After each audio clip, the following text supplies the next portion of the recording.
घोडा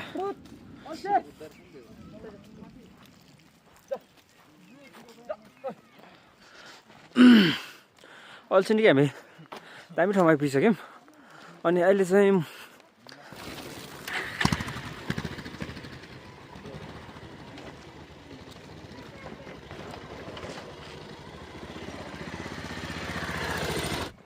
यो ठाउँमा मान्छेहरू बस्छ भने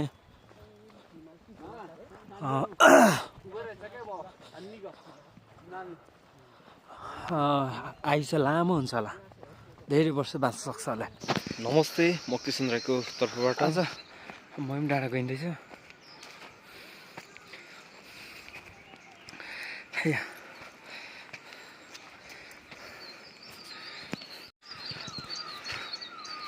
दुईटा बाइकमा 4 जना जाँदैछौँ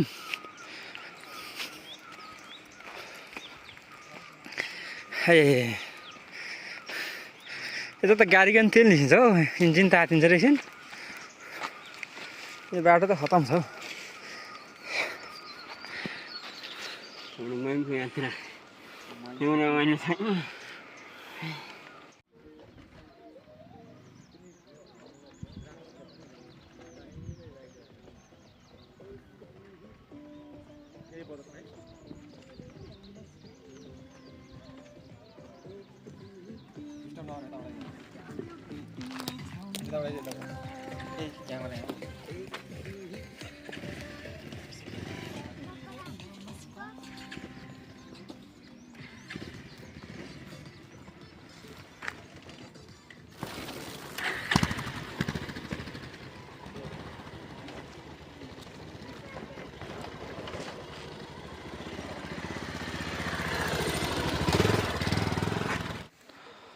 अहिले चाहिँ हामी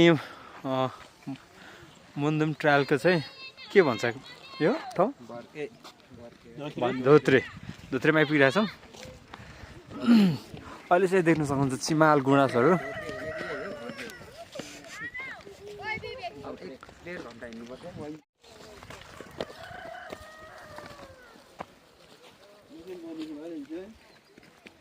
हेलो हामी चाहिँ 4 भाइ छौँ एक दिन एक रात यता बसाइ हुन्छ हाम्रो बारी आज टन्नै छ आज हाम्रो बसाइ अब यतै हुने हो अब हेर्दै जाउँ कस्तो बसाइ हुन्छ है अब लेकको ठाउँमा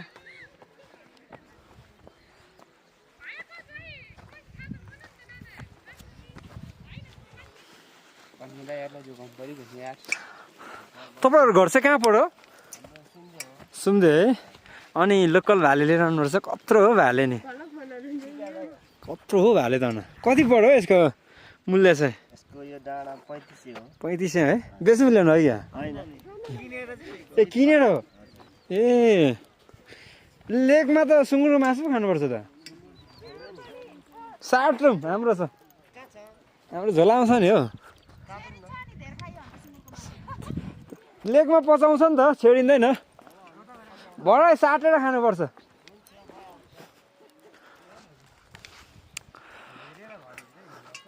दुईजना टोलीहरू चाहिँ 3 जना टोलीहरू चाहिँ यसरी अनि हाम्रो माइलाको अगाडिको माइलाको झोला चाहिँ खत्रै छ त्यहाँ त्यो झोलाभित्र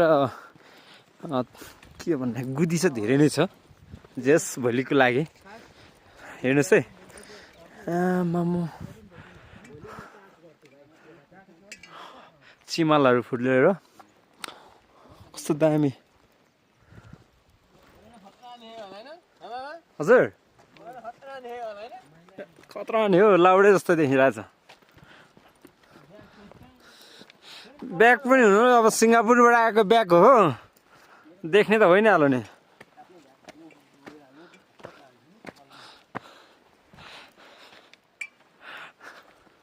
कान्छा अनि कान्छा चाहिँ भाँडा बेच्न आएको हो भाँडा कति हो माइला चाहिँ के बोकेको बुढामा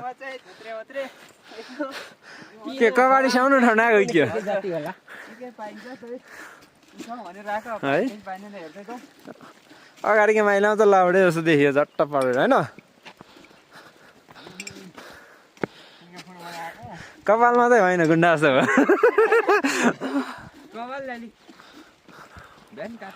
भयो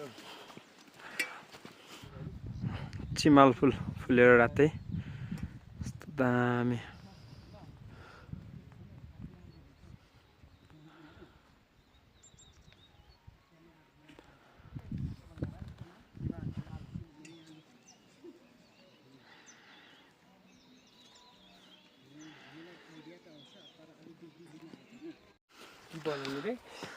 कस्तो दामी रुख हो भने त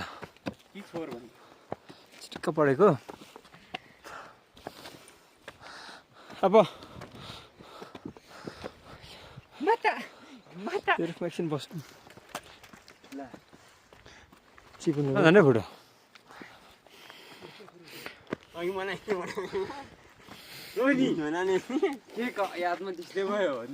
कसरी माइला गयो नि के को यादमा जस्तो हुँदैछ है अहिले चाहिँ हामी रुख कफेमा बसिरहेको छौँ हाम्रो टोलीहरू 4 जना छौँ है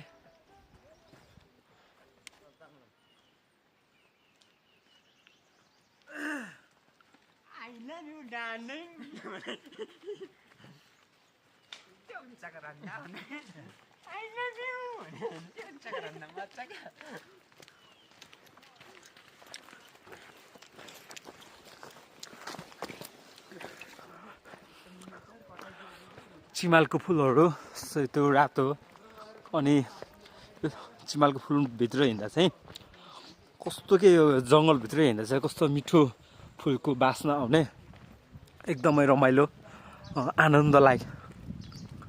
आनन्दको छ कृपया जथाभावी फोहोर नफाल्नु होला भनेर बोट्नु रहेछ लाली गुराँसकै एक प्रकारको त्यो प्रजाति हो भनौँ न यो लाली गुराँस जस्तै नै हो तर अलिक फरक हो चाहिँ लेखमा फुल्छ लाली गुराँस चाहिँ अब मध्यम पाठमा राखेको छौँ भिडियो निकालिरहेको छौँ यस्तो दामी ठाउँ छ हो आमामा यो ठाउँमा मान्छेहरू बस्यो भने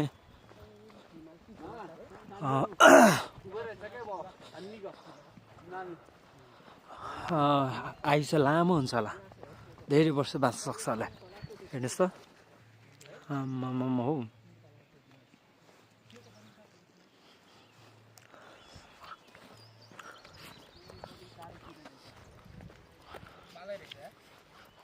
पर्तिर चाहिँ निकै रमाइलो जस्तो छ गीत बजिरहेछ अनि मान्छेहरू कराइरहेछ निकै रमाइलो भइरहेको जस्तो लाग्दैछ अनि यतातिर चाहिँ सिमरै छ है पानी दलदल कान्छा तिमी खेल्ने कि पौडी म खेल्ने भाइरल हुनुको लागि त खेल्नु पऱ्यो नि त चिसोमा पनि भन्नु होइन सेतो सफा पानी कल बोकिरहेको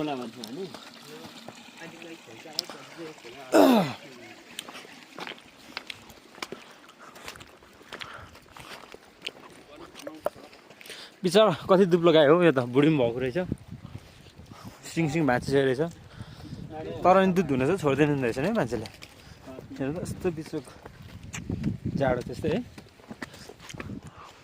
त्यतिर हेर्नु जङ्गल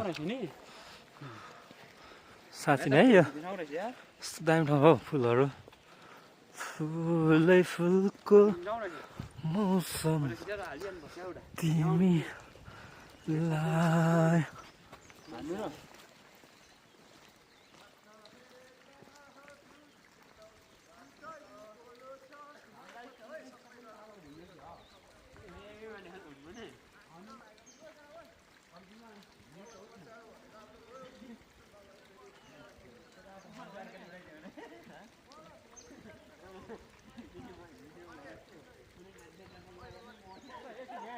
यसो दामी ठाउँ रहेछ है अनि हिँड्दा म चाहिँ गलेर सास बढिसक्यो हामी पुग्नुपर्ने गन्तव्य ठाउँ चाहिँ पुगेको छैन अझ 1-1.5 घन्टा लाग्छ अरे यो कालो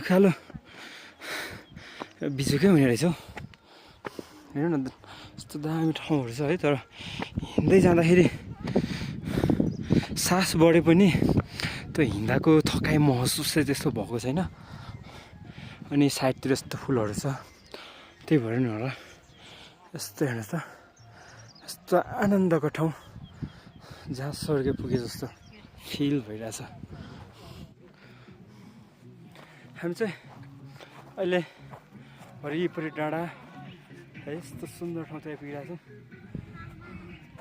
फुलहरू अनि डाँडा डाँडा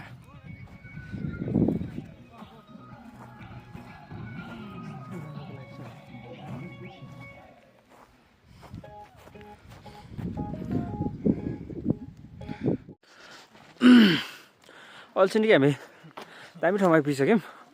अनि अहिले चाहिँ बुहारीहरूसँग भेट भइसक्यो। बुहारी भन्नाले अब कान्छी बुहारी मेरो भाइको यसमा चाहिँ चिमाहरू पर्नु छ अरे। बस पानी टोलीहरूको हाम्रो सेल्फी नै भयो। सेल्फी पनि भइसक्यो। तपाईँहरूको मेन क्यामेरा पछाडि नै छुटेछ।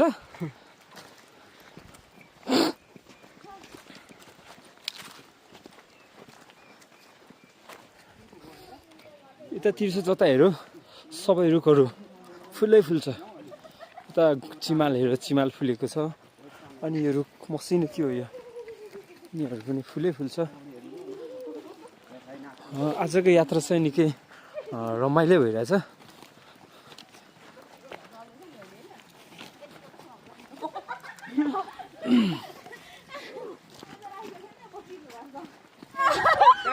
घुम्नुको चाहिँ फरक छ। काटिनु भएन भिडियो भ्लगमा हाम्रो अनुहार चाहिँ ह्याप्पी वाला निस्किनु पर्छ है न्यू इयरको। लगभग अब चाहिँ हामी आइपुगिसकेका छौँ ढुङ्गा खड्के। हाम्रो गन्तव्य चाहिँ लगभग अब यहीँ पर्तिरसम्म मात्र हो।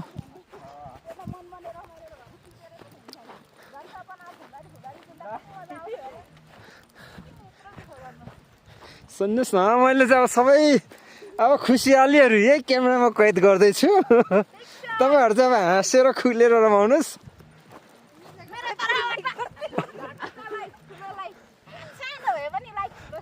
जुम गरेर ठुला बनाउनेला चाहिँ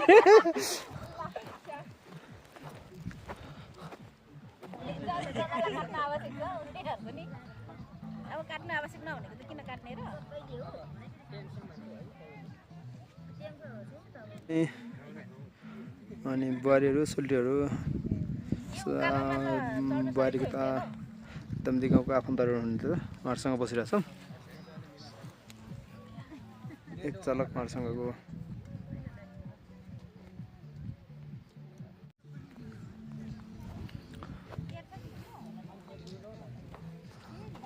भाइ कतिको कुद्छ हो भाइको घोडा? कतिको कुद्छ? उडाल्नु झार त उता उता झार त हेरौँ।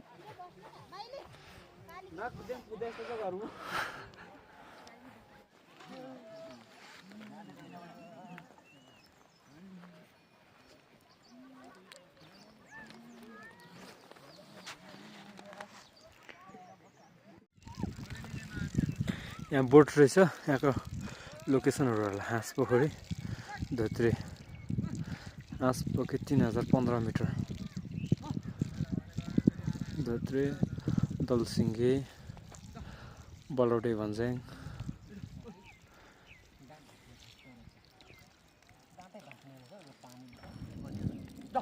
पानी पो पर्छ कि हो पानी घोडा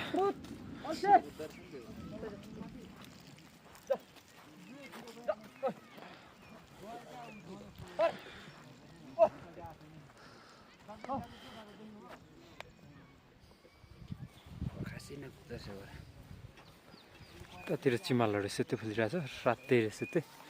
अनि हाम्रो टोलीहरू लगभग कति बज्यो अहिले?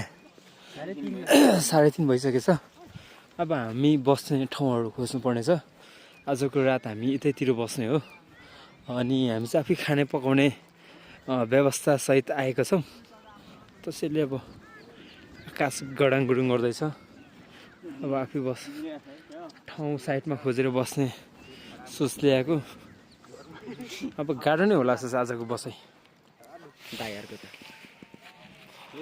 अहिले चाहिँ लगभग अब 5:30-6 बज्न लागिसक्यो अहिले चाहिँ हामी ठ्याक्कै ढुङ्गा फर्क्यौँ यो त्यस्तै भनौँ न यो हाम्रो ढुङ्गा फर्के नि हो यो देखिराख्नु भएको पल्लो गोठमा बसिरहेछौँ हाउस भनौँ न अनि यहाँदेखि सिधै तल पर्छ हाँस पोखरी अनि ठ्याक्कै हामी बसेको वरिपरि गुराँसहरू छ यहाँनिर गोठ छ जस अहिले चाहिँ उज्यालो देखिरहेको छ तर अब रात परिसकेको छ अँध्यारो भइसकेको छ यता बनिसे भाइ छ भनौँ न अनि हाम्रो बसे चाहिँ त्यहीँ हुन्छ एक रात के गर्नु अब सेउका पोलेर खाने विचार भएको थियो तर भएन अब भोलि खाने हुँदो रहेछ त भने मिलेन यहाँनिर मान्ने होला हो डिस्टर्ब भयो अब के गर्नु पानी पर्यो डिस्टर्ब गर्यो पानी परिरहेको छ त्यही भएर हामी गोठमा बसेको नत्र हामी चाहिँ जङ्गलमै बसेको जस्तो लागेको त्रिपाल छ हामीसँग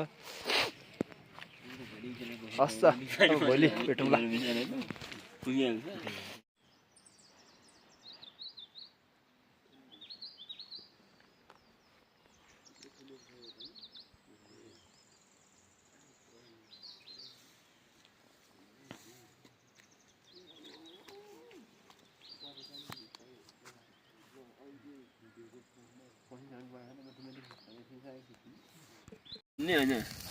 अहिले चाहिँ हामीले मासु पोलेर यहाँ निकाल्दैछौँ अनि यतातिर हाम्रो मासुहरू छ यहाँ भत्किहाल्यो क्या भाँचियो गोठ नै अनि माइलाले यसरी गर्दैछ अब हाम्रो मासुहरू यसरी पोल्दैछौँ हामीले मासुहरू त्यतातिर छ पकाउनै बाँकी छ